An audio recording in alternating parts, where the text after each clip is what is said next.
Hey, hello everybody. Alright, so let's talk about the white bread I made. So, first of all, it kind of, when it first came out of the oven, it was delicious.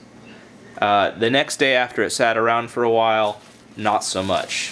First of all, the taste was not fantastic the next day. And the density of my loaf, you can kind of see how tight that is and how few bubbles.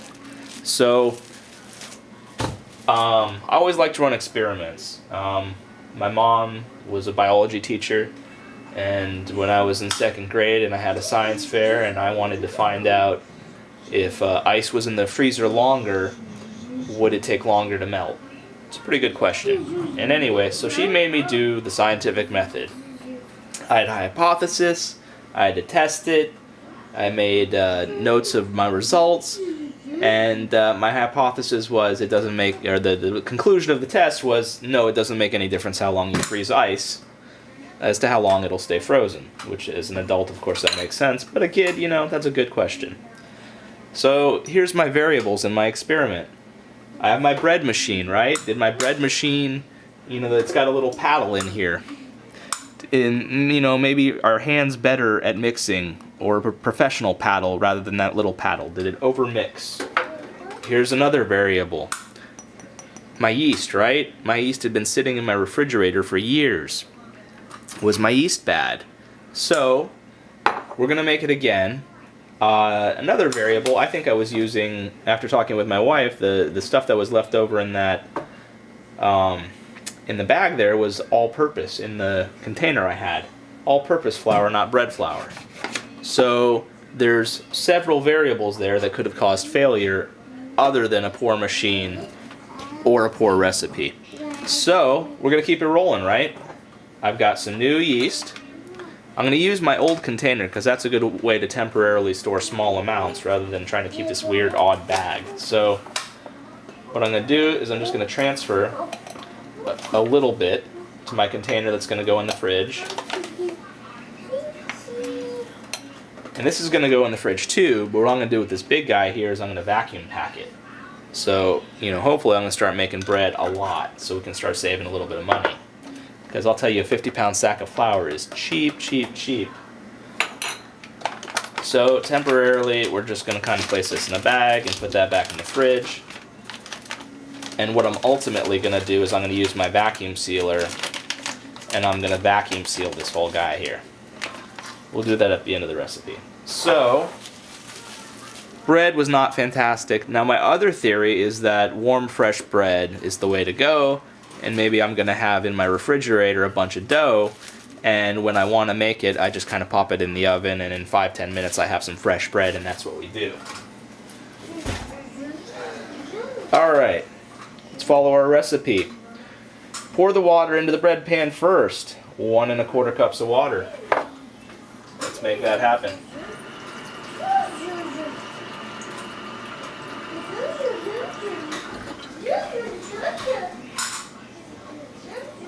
One.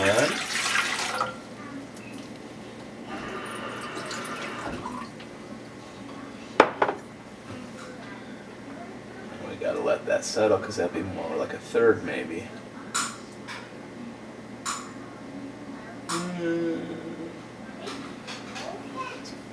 Couple drops. In baking, it's very important to follow your recipe because you're essentially doing a chemistry experiment that you can eat. Alright. Bum, bum, bum. Pour the water. Add the oil and half the flour. How much oil do we have here? 2 tablespoons.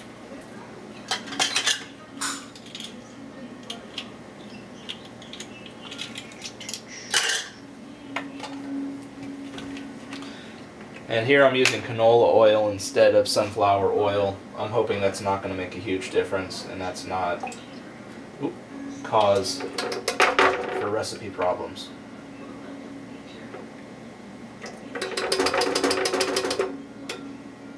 Making messes here. Alright.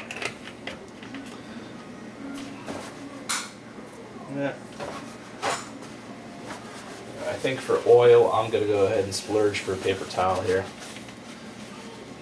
So I don't want to get my rags all oily.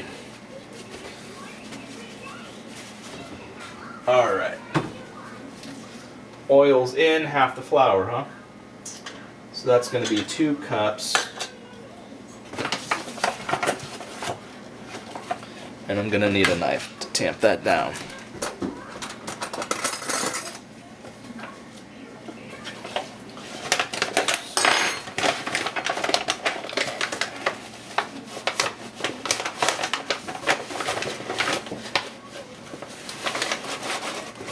Get this mostly in here.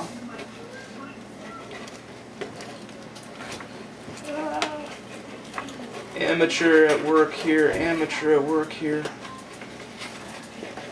Oh, only a little spillage, that's pretty good.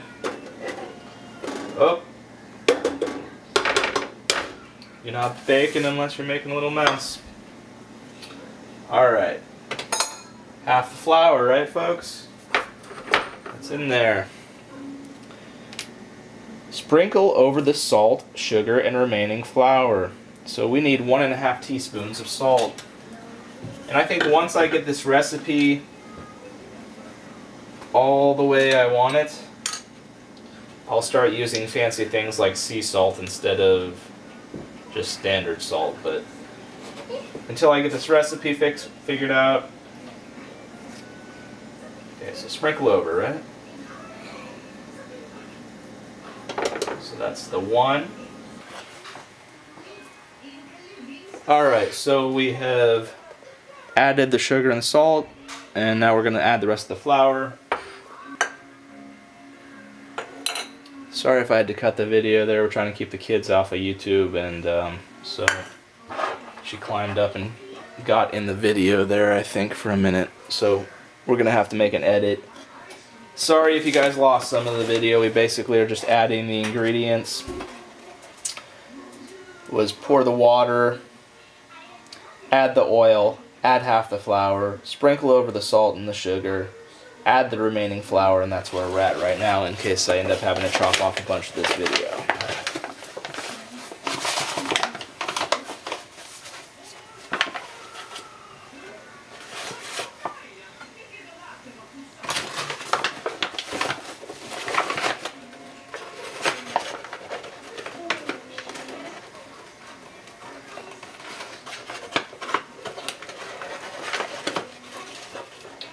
Right.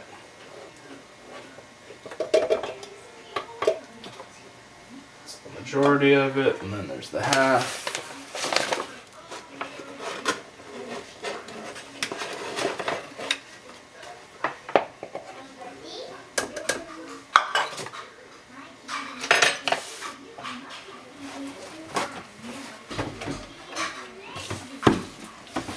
All right.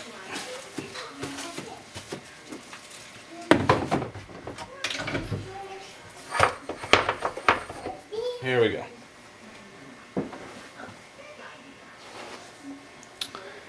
Bum bum bum.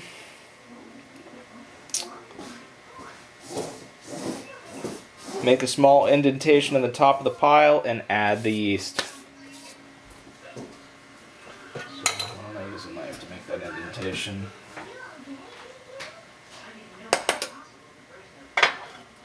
And we are adding 1 teaspoon, instant or fast acting.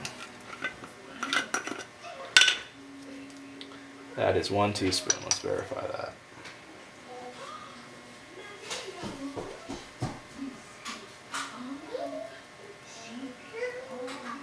Okay.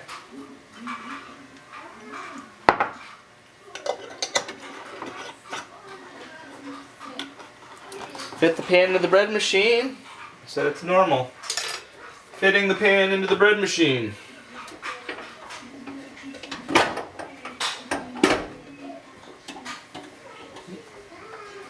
Well, it sure feels like it's in. Plug it in. Boom, boom, boom, boom. Select number 2, which is basic medium crust. Hit start. Okay, folks, that's it. Experiment started. I'm hoping we're going to end up with delicious bread on the second day. It did taste fantastic the first day. Let's bring over the loaf. We were also cutting into the very outer part of it, which was probably going to be more delicious than the center of it, especially based on that density. But the second day, this was not very palatable, and this is going to become duck food over at our local park. So, anyway, we're working hard to get into something that we can actually substitute out, so that we're spending, $12 for a 50-pound sack and eating several months off of that $12 sack of flour, rather than spending $6 for two loaves of small bread. So, it was good the first day. It was genuinely good, fresh baked, delicious.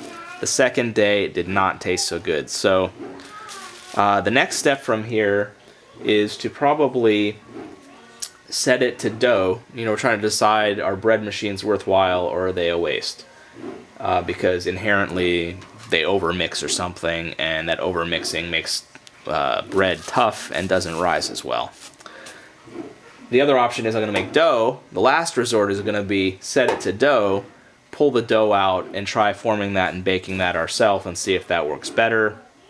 And barring that, then we're just going to go back to hand making bread and see how that turns out. Because it's time consuming, but it does come out delicious. We did the French bread from Julia Child, and it's an all-day affair. Not a lot of work, but you do some work. It has to sit 3 hours. You pound it down, knead it. It has to sit again a bunch of hours. Pound it down, knead it, and then it has to sit, and then you can finally bake it. So it's an all-day work. Anyway, here we go. I'll let you know how it comes out. I'll also try to take some shots to see if it's rising a little better than the other one. So anyway, have a good week, everybody. Okay, let's be quiet. I've always heard you're not supposed to stomp around bread that's rising. So anyway, you can see this batch is rising a heck of a lot better. It's very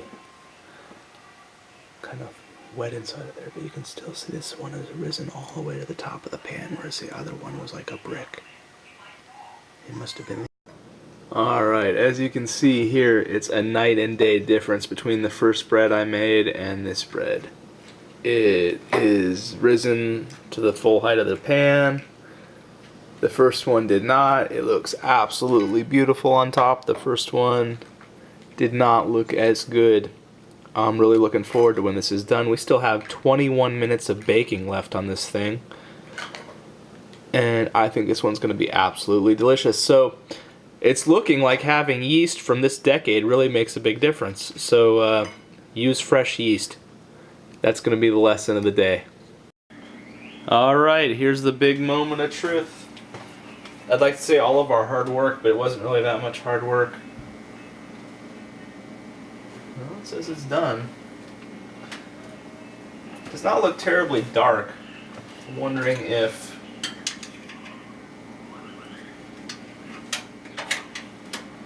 that's gonna be frustrating.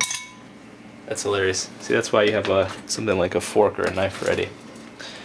I'm not gonna edit that out so that you see. Gotta be ready. See, that works better. So let's take a look at it. It's not terribly dark looking. I'm almost wondering if I can go the next setting on the bread machine to get a little darker crust. Let's see what this looks like.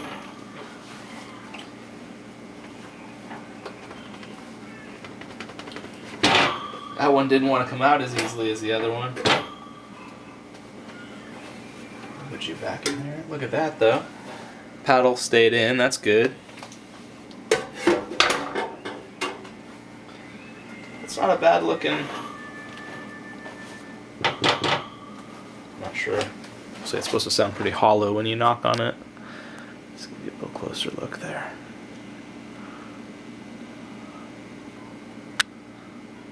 Yeah, so that looks pretty good. I'm gonna let that set, and I'll set a timer. I think an hour is what you're really supposed to do, but I don't know that I'm that patient. So I might go ahead and start cutting into kind of the part that's going to get ruined anyway from where the paddle is. I've heard some suggestions to say when you hear that beeping noise to add fruits and nuts and stuff like that.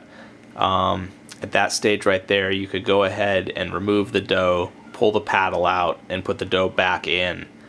And then that way you wouldn't have the paddle left inside, ruining a few slices, or maybe those are the slices you eat immediately and you don't care about them. So anyway, we're gonna let that sit for a while and let the crumb form inside. And it's still, of course, still baking, being as hot as it is. So we're going to leave it for a little while, and then we'll do a cut open and see what the inside looks like versus our other loaf. Alright, so here we go. I'm doing this about only 25 minutes after it's come out of the oven, but we gotta go pick up somebody, and I'm impatient. I'm curious what this tastes like and what it looks like.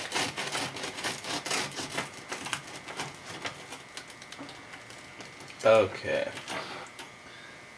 I kind of mangled it a little bit. And you can see it's still pretty wet, right? So let's see if we can go in on that a little bit.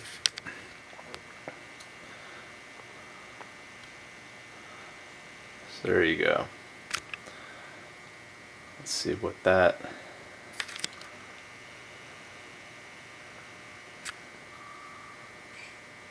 Stay right there. Let's take some of this apart here. See if our hard work was worth it. I wouldn't call it hard work, Bob. That's too much butter. We're not trying to keel over tomorrow.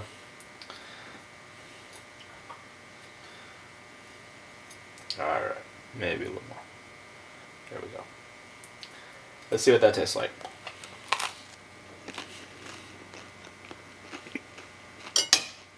Mm-hmm. Certainly fluffier. Papa. Yeah, baby wants to try some. Here you go. You want some bread? Okay. Can you stay down, Katya? No. Come around this way. Mama doesn't want you on video. Okay. So let's wrap this up real quick before the baby tries to hop on the frame here. Pretty good. Very fluffy. We'll see how it tastes tomorrow.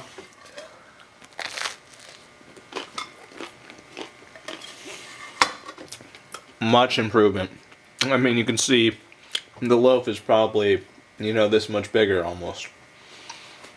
And much fluffier inside. So, I'm going to call that a success. If I could speak. A success. And we'll see how it tastes tomorrow.